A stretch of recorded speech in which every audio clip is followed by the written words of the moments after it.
que é papiloscopia? Papilos, né? Pontas dos dedos, né? Papilos, né?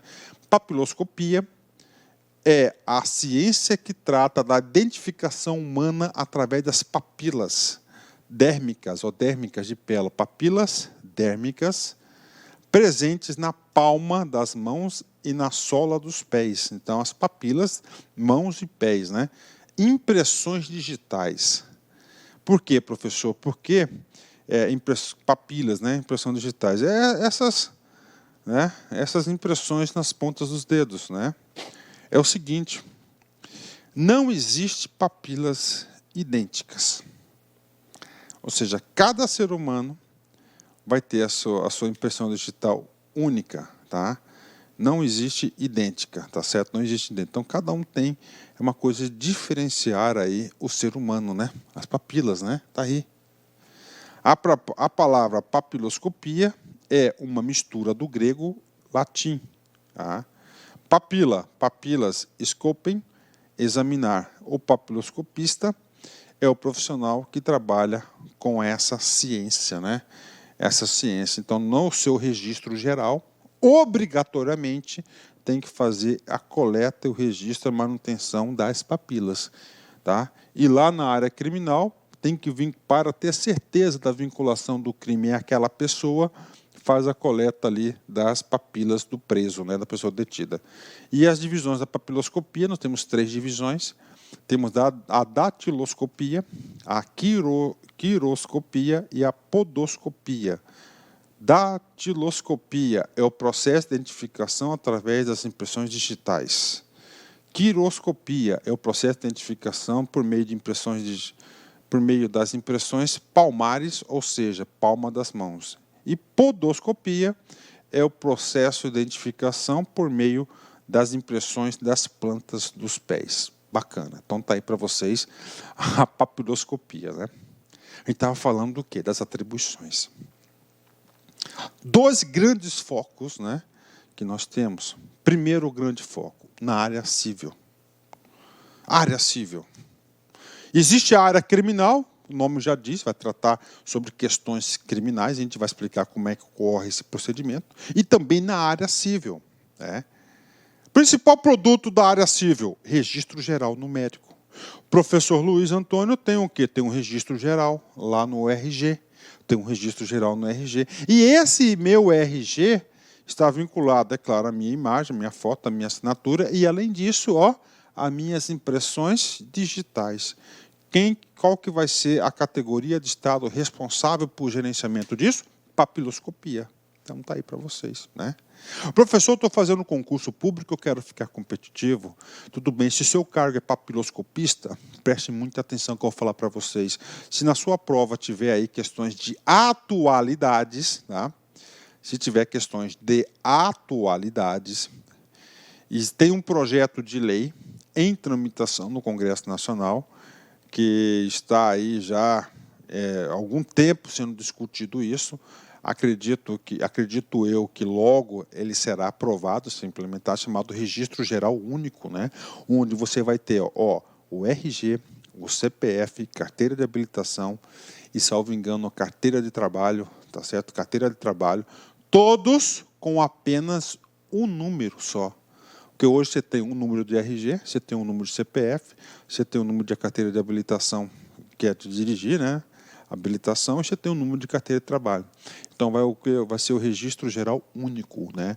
Com certeza, esse vai impactar na lei aqui do papiloscopista, é claro. Quando isso for publicado, o professor vai fazer um adendo a essa aula maravilhosa para vocês, porque eu quero que vocês acertem tudo. Mas até ser aprovada essa lei, você tem que ficar sempre antenado, cara. Tá? Dá uma pesquisada lá no G1, no Google, como é que é, o que vai mudar nessa lei. Tá? Um conhecimento extra, que isso pode ser cobrado lá na questão de quê? De atualidades. Bacana? Vem comigo aqui. Tá? Então, vamos lá. Área civil. Tá? Não, é área criminal e área civil. Realizar o completo processamento da emissão do documento de identidade civil. Olha como o legislador falou, atribuição do quem? Do papilos, realizar o completo processamento da emissão do documento de identidade civil, registro geral numérico, do requerimento do interessado até a expedição do documento. Então está aqui para você, né? Então é o requerimento, né? Por exemplo, meus filhos, essa semana eu vou levar meu guri lá para fazer seu RG, então ele vai fazer o requerimento e até a expedição do documento. Todas as fases do processo é feito pelo papiloscopista, né? B, realizar o completo processamento da emissão de atestados, certidões e informações civis da alçada da Coordenadoria Geral de Identificação do requerimento do interessado até a expedição do documento conforme legislação em vigência, tá? Vigente. Então está aqui para você. Atestados também é deles, né? C, zelar pela boa coleta das impressões das linhas papilares das extremidades digitais das mãos, sua classificação e pesquisa, bem como o arquivamento dos prontuários e documentação. De novo, cara. Zelar pela boa coleta das impressões das linhas papilares das extremidades digitais das mãos. Então, lá, ó, ele vai fazer a coleta, entendeu? Então, ele tem que fazer, ó, tá? A boa coleta das impressões e guardar isso aqui, né? Classificar, isso aqui é desse dedo, isso aqui é desse dedo, assim por diante. Pesquisar, tá? Quer identificar fulano de tal pela impressão digital. Então, ele vai fazer uma pesquisa, né? Bem como o arquivamento dos prontuários e documentação. Olha aí, né? D, preencher e efetuar a entrega ao órgão encarregado da estatística, da relação das identificações procedidas e dos documentos expedidos com discriminação do respectivo motivo.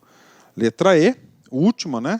Comparecer perante o juízo competente, quando requisitado pela respectiva autoridade, para prestar esclarecimento. Então, bacana. Então, isso aqui é a área civil, né? Fazer a gestão do registro geral, né? Coleta das impressões digitais e assim por diante. Agora, na área criminal, o nome já diz, ó, criminal, né? Professor, como é que funciona isso? Vem comigo aqui.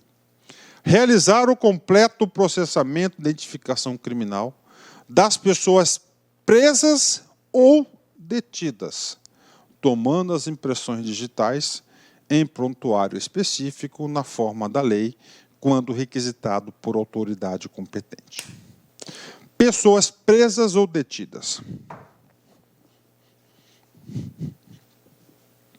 Lembra do sujeito da Maria da Penha que eu falei para vocês aí uns 30 minutos atrás? Ok. Naquela época eu falei o seguinte para você, olha só, a pessoa lá, a patroa apanhou, né? Foi lá fazer o exame de corpo de delito. Aí foi lá pegar o sujeito. Né? Os policiais foram lá e cataram lá o agressor, né? O machão. Foi para a delegacia, delegada, prisão, detenção. E aí? Aí começa a entrar a vida do papiloscopista na área criminal. A delegacia, estou resumindo para vocês, colocando assim em linhas gerais para você ter um entendimento, tá? Você ter um entendimento. Então a delegacia vai conduzir esse sujeito, esse machão aí, esse cara, o agressor, até o Instituto Médico Legal. Chegando lá, primeira coisa que vai fazer o seguinte, a coleta das suas impressões digitais. Professor, por quê, professor? E quem vai fazer essa coleta é o papilos, né? O papiloscopista da área civil criminal. Criminal, isso pode cair em concurso. O que o cara vai fazer? Presta atenção aqui, comigo, vem comigo. Lá na delegacia, sabe o que pode acontecer? O cara, espertão, né, dá o nome errado. Apresenta um RG falso, pode ocorrer, pode, acontece muito. Então, a autoridade policial, para ter absoluta certeza que está investigando, que ele vai estar ali efetuando o seu inquérito policial sobre a pessoa correta, pega esse sujeito lá, leva lá para o ML, lá no ML, ó, ele vai tocar o piano, o papiloscopista vai colher todas as suas impressões digitais, presta atenção, vem comigo aqui, né? Feito isso, o que vai acontecer? Ele vai comparar, ele vai lá no seu banco de dados, com base naqueles seus dedos, né, as suas impressões digitais, quem que é o sujeito. Aí ele pega quem é o sujeito, é fulano de tal, né, tá aqui, confere, tal, e toda a sua vida pregressa vai lá para o delegado. Não tem jeito aí do cara escapar. Então é o seguinte, o cara vai lá, foi detido, né? Então ele vai para o ML, lá no ML o papiloscopista ele vai fazer a coleta das impressões digitais, vai identificar realmente o que esse cara é e tudo que ele já fez, todas as certidões de atestado, todas as passagens dele, todas as ocorrências policiais que o sujeito teve, né? Então lá que acontece isso, tem um mini cartóriozinho lá no ML. Depois disso, presta atenção, vem comigo aqui para vocês não esquecerem, o sujeito que é feita a primeira coleta das impressões digitais, ele vai encaminhado lá para o exame de corpo de delito. Tá? Ele passa para o médico. Tá? Ele passa para o médico. Ó. Ele passa para o médico. Então, o cara foi preso na delegacia, ele vai para o ML, é feita a coleta das impressões digitais para sua correta identificação em sua vida pregressa, e depois esse mesmo sujeito passa pelo médico lá para fazer um corpo de exame de delito.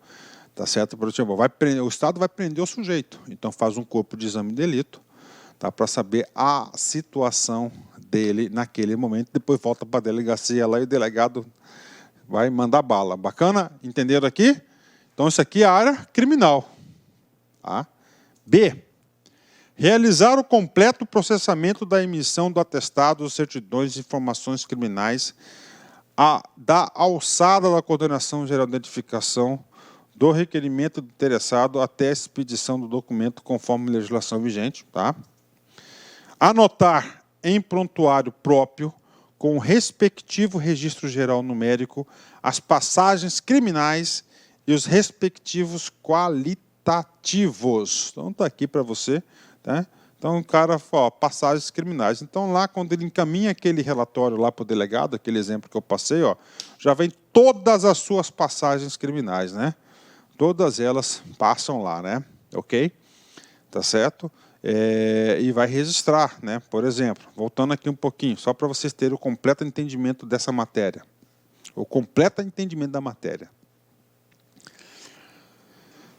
O cara, Maria da Penha, não foi? Ok. Então, quando for lá feita a coleta, tá? A coleta, lá já vai estar registrada essa passagem na delegacia tal da Maria da Penha. Vai ficar lá no seu registro. Rapaz, e pronto. Para sair de lá, oh, meu Deus do céu, né?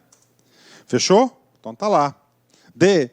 Preencher e efetuar a entrega ao órgão encarregado da estatística da relação das identificações procedidas e dos documentos expedidos com discriminação do respectivo motivo. E. Zelar pela boa coleta das impressões das linhas papilares das extremidades digitais das mãos, sua classificação e pesquisa, bem como o arquivamento dos prontuários e documentação. E, comigo aqui, colher impressões digitais de cadáveres, classificando ou catalogando em arquivo próprio. Professor, o que é isso, cara? O cara veio a falecer no hospital, acidente de trânsito, matado, não interessa, virou um cadáver. Vimos que o médico legal lá vai fazer a perícia lá da causa-morte. Bacana. E vai entrar em cena também o perito, o papiloscopista vai ter que ir lá pegar no defunto e para saber quem é realmente aquele sujeito preso. E, claro, vai lá para o registro geral, o cara foi a óbito, passou pelo ML. Né? Então, essa é uma atribuição de quem? Do papiloscopista. Mas, atenção, somente aqueles que vão atuar na área criminal. Tá? Aí, professor, tem que ter sangue? Aí, cara, duas situações, né? Então, você tem a área civil, que lá, só por emissão de RG, e tem essa área criminal aqui. Tá certo? Aí tem gente que gosta, né? Tem gente que gosta, rapaz. Eu estou falando certo. Tem gente que gosta, mas gosta para valer esse cara aqui, né? G. Comparecer perante a juízo competente, quando requisitado pela respectiva autoridade, para prestar esclarecimentos. H. Prestar auxílio através de suas atribuições às coordenadorias gerais de criminalística e medicina legal, quando solicitados. I. Tomar as impressões digitais das linhas papilares, palmares e plantares na forma da linha H. Assegurar o sigilo necessário e a elucidação dos fatos e as investigações, né? Bacana, fechou, né? Atribuições do papiloscopista, né? Esta lei de quando é? Esta lei é de 2009. 2005. Então, em 2005, através da Lei 8.321, trouxe alterações significativas para a carreira do papiloscopista. Uma das alterações significativas que ele separou área 1, civil, área 2, área criminal. E aí, professor? E aí que ele tinha que dividir o pessoal. Quem que vai trabalhar na civil, quem vai trabalhar na criminal, não é isso? E aí os próximos parágrafos que nós vamos estar estudando, ele vai estar trazendo as regras da separação desse povo. Vem comigo, parágrafo 1º. Os papiloscopistas de classe inicial, classe A, poderão atuar nas duas áreas de identificação, civil e criminal, devendo, após o estágio probatório, parou, isso aqui é para vocês, que vão ser aprovados no concurso, vão estudar no LAC. E aqui é aprovado mesmo, povo, hein? Olha só. Então, após o estágio probatório, então, durante o estágio probatório, o sujeito vai poder trabalhar tanto na área civil quanto na área criminal, porque o Estado quer testar você nas suas atribuições, porque o estágio probatório serve para isso, né? Agora, após o estágio probatório, tem o direito de optar, critério, optar, por uma das áreas de atuação, observadas as necessidades do serviço público determinada pela Coordenadoria Geral de Identificação. Tá? Então, é o seguinte, depois do estágio probatório, você vai poder optar pela área civil ou pela área criminal. Aí vem, de acordo, observada a necessidade, tá? De acordo com a necessidade. Por exemplo, não tem vaga na área civil, só tem a vaga na área criminal. Então, se só tem a vaga na área criminal, tá? Então esse critério de opção aí vai por água abaixo, mas normalmente tem as duas vagas aí. Bacana? Fechou? 10. Parágrafo 1º. Vem comigo. A opção pela área de atuação deverá ser requerida ao Coordenador Geral de Identificação num prazo máximo de 60 dias a contar da publicação desta lei para os papiloscopistas estáveis ou a contar da publicação do ato de concessão da estabilidade para os papiloscopistas aprovados em estágio probatório. Então, duas coisas aqui. Primeiro, o seu caso, né? Seu caso. No parágrafo 1º, ele fala o seguinte, que depois do estágio probatório você pode optar por área civil ou por área criminal. Ok. No parágrafo 2º, ele fala, 60 dias a contar da publicação da sua estabilidade. Ou seja, você foi aprovado em estágio probatório, você conseguiu a sua estabilidade. Então, você tem 60 dias para optar área civil ou área criminal. Qual que é o outro dispositivo do parágrafo 2º? Em 2005, quando a lei foi implantada, não tinha área civil e área criminal. O que ela falou? Ela falou o seguinte, publicou a lei, salvo engano, essa lei aqui foi de abril, né, abril, maio. Então, falou-se, depois da publicação dessa lei, os atuais servidores aí da papiloscopia, eles têm 60 dias para optar ou para a área civil ou pela área criminal. Então, isso que a lei, o parágrafo 2º, estabeleceu o prazo para o cara se manifestar se quer um ou outro. Tem mais? Tem mais. Parágrafo 3º. Na avaliação do requerimento, levar-se-á em conta o perfil profissional e o desempenho do serviço. O quantitativo de papiloscopistas em cada área de atuação atenderá à necessidade do serviço público conforme a exigência da demanda. Né? Claro, então a administração pública que vai definir aí quantas vagas para a área civil, quantas áreas para a área criminal. Os papiloscopistas da área criminal que atuarem nos termos da linha H e I do inciso 2 deste artigo ficarão lotados nas respectivas coordenadorias gerais criminalísticas e do Medicina Legal. Esse de Medicina Legal é chamado o Instituto de Medicina Legal, o famoso IML. Eu falei várias vezes aqui, tá? Então, Instituto de Medicina Legal, o IML. Então, a galera do criminal aí, né, das alíneas H e I, ficarão lotadas na Coordenadoria Gerais Criminalística, que é a Diretoria Geral Criminalista agora, e na Medicina Legal. Bacana? Fechou. Artigo 7º. Agora nós vamos falar das atribuições do técnico em necropsia. Necropsia, né? Falamos até agora de quais competências? Nós falamos as competências dos 3 peritos, Falamos as competências dos papilos e agora é técnico em necrópsia. O que esse povo faz, né? Ah, professor, eu tenho uma ideia. Tem uma ideia? Agora você vai ter a ideia exata. Primeiro, providenciar a remoção do cadáver quando requisitada pela autoridade competente. E aí, professor? O cara veio a óbito, está lá estirado no asfalto. Aí chama um carro, né, para lá retirar ele. Esse carro aí tem um nome bastante peculiar, chamado de rabecão, né? Nome feio esse, né? Que é tal de rabecão. Pô, que troço, né? E o técnico de necropsia, ele vai lá, esse cara que vai providenciar a remoção quando requisitada pela autoridade competente. Então, isso que está dizendo, ele vai lá, através do rabecão, buscar o cadáver, né? E vai levar para onde? Para o ML, Medicina Legal. Chegando lá, preparar o cadáver para o ato de necrópsia da seguinte forma. Tá? Então, o cadáver, né, vai preparar o ato. O que ele vai fazer? Primeiro, pesar e medir o cadáver. Pesar e medir o cadáver. B, colocar o cadáver na mesa de necrópsia. C, remover as vestes quando necessário. Esse quando necessário, se na prova estiver ausente, está errado. Porque, ó, remover as vestes, vírgula, quando necessário. Lavar o cadáver quando necessário. Auxiliar o perito oficial nos exames periciais. Então, tem um perito, né? No caso aqui, esse perito aqui é o famoso médico legista. Então, o técnico de necrópsia, ele vai auxiliar o perito, né? Realizar a abertura do cadáver sob orientação do médico legista, bem como auxiliá-lo na necrópsia, afastando os órgãos, removendo vísceras e coletando material necessário para exames complementares ou que deverão seguir com o laudo pericial. Então, olha aí o que o cara faz, né? Ele abre o sujeito lá, o cadáver, retira as... Ixi, então isso aí é trabalho de quem? Do técnico de necrópsia, né? O cara tem que gostar do que faz, cara, porque se o cara não gostar do que faz, não aguenta não, hein?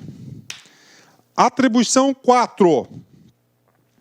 Recompor o cadáver após o término da necrópsia. Costurar o cara lá bonitinho, entendeu? Pronto, né? Limpar, né? Providenciar para que seja limpa e conservada a sala de necrópsia pelo responsável da limpeza. Então, está aqui para vocês, né?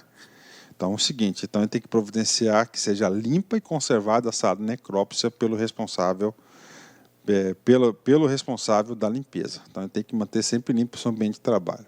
Sexto, providenciar, quando necessário, o cadáver para reconhecimento ou identificação em posição decorosa, a fim de evitar agravamento de emoção das pessoas interessadas, né?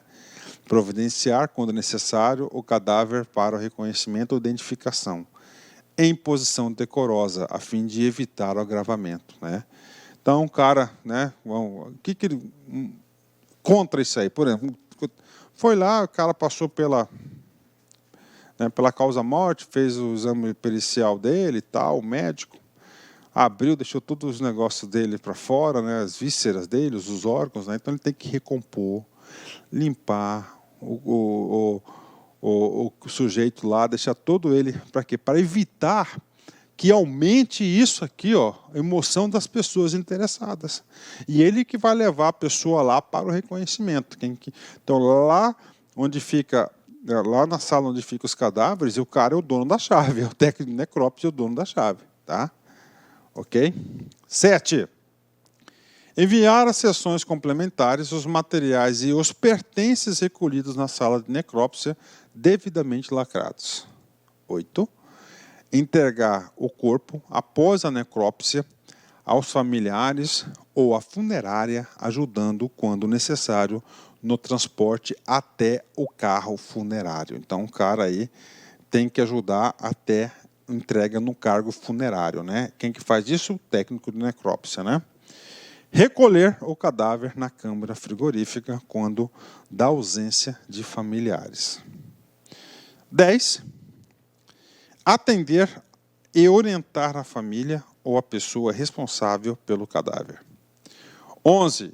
Assegurar o sigilo necessário à elucidação dos fatos e às investigações.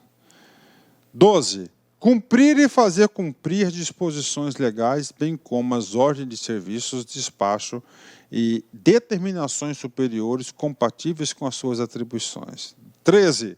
Manter pessoas estranhas afastadas do setor de necrópsia.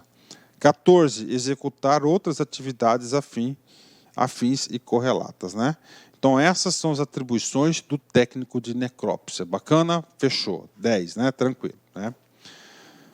Próximo cargo e último cargo é o perito criminal 2. Está aqui para vocês, né? Perito criminal 2. Atribuições dele. Primeira atribuição. Auxiliar o perito criminal nas realizações dos exames periciais. Auxiliar o perito criminal nos exames de degravação e transcrição fonográfica, tá? Gente, concurso, ó, perito criminal, não é o médico legista nem o odontolegista. Então, ele vai auxiliar quem? O perito criminal. Lembrando que isso aqui é um cargo de nível médio, tá? Nos exames de degravação e transcrição fonográfica, né? Aprender o celular do cara. Então, ele vai o quê? Fazer a degravação e a transcrição fonográfica. Assegurar o sigilo necessário à elucidação dos fatos e às investigações. Então, bacana para vocês aí. Bacaninha. Então, essas aqui são as atribuições. Bacana? Ok. É o seguinte, pessoal. Eu vou encerrar a aula agora, a primeira parte da aula, tá? Da Lei 8.321, que nós estamos basicamente na metade da aula. Eu vou encerrar a aula agora. E aí eu vou fazer a parte 2 da aula, tá? Vai ser uma outra aula, vou começar do zero a parte 2. Bacana? Então, forte abraço, fique com Deus aí e já eu gravo a parte 2 da aula. Fique com Deus. Até breve. Tchau. Clique lá.